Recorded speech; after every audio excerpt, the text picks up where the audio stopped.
नहीं था। और इसी दौर में घुसपैठ को बढ़ावा देने के लिए असम कांग्रेस में एक ऐसे नेता का उदय होता है जिसका पूरा सच जानना आपके लिए बहुत बहुत जरूरी है, और उसका नाम है मोइनुल हक चौधरी।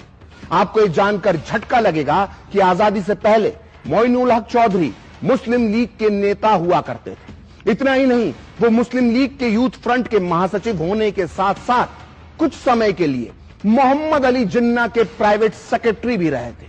आजादी से पहले मोइनुल हक चौधरी ने अपने आका जिन्ना से यह वादा किया था, जो कागजों पर दर्ज है। वो वादा यह था कि वो पूरे असम को चांदी की तश्तरी में रखकर पाकिस्तान को सौंप देंगे।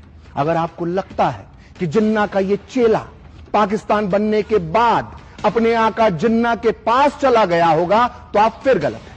आजादी के बाद मोइनुल हक चौधरी मुस्लिम लीग छोड़कर कांग्रेस में शामिल हो गए, जहां उन्होंने असम कांग्रेस के एक बड़े नेता और भारत के पूर्व राष्ट्रपति फखरुद्दीन अली अहमद का दामन थाम लिया। मोइनुल हक चौधरी 5 बार विधायक बने, जी हां 5 बार, और 1967 में जाकर असम सरकार में मंत्री भी बन गए।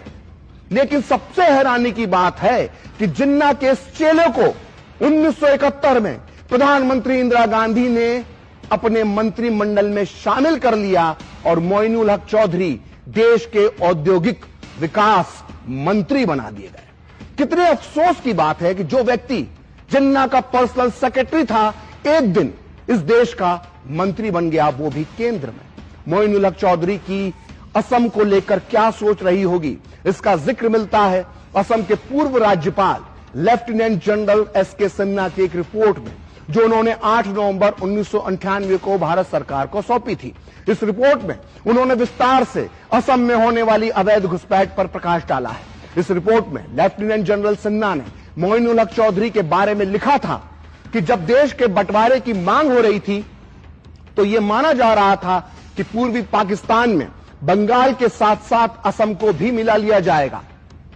मोहम्मद अली जिन्ना के निजी सचिव मोइनुल हक चौधरी, जो आजादी के बाद असम में मंत्री बने और बाद में केंद्र सरकार में भी मंत्री पद पर रहे, उन्होंने जिन्ना से कहा था कि हम असम को चांदी की थाली में रखकर आपको सौंप देंगे। बाद में जिन्ना ने भी कहा था कि असम मेरी जेब में है। तो वोट बैंक के लालच में असम में बड़ी संख्या में अवैध मुस्लिम घुसपैठियों को बसाया गया।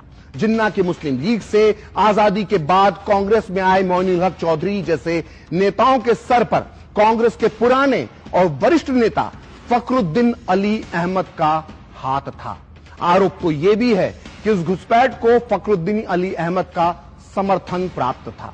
ये वही फखरुद्दीन अली अहमद हैं जो बाद में जाकर इस देश के राष्ट्रपति बने, और उन्होंने ही इंदिरा गांधी के कहने पर 1975 में बतौर राष्ट्रपति देश में इमरजेंसी थोपी थी।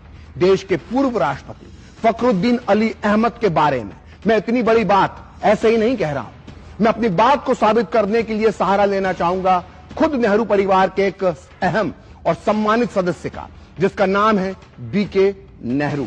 और बीके नेहरू ने यह किताब लिखी है, नाइस गाइज फिनिश सेकंड। आपको बता दूं कि बीके नेहरू जवाहरलाल नेहरू के भतीजे थे और इंदिरा गांधी के चचेरे भाई थे।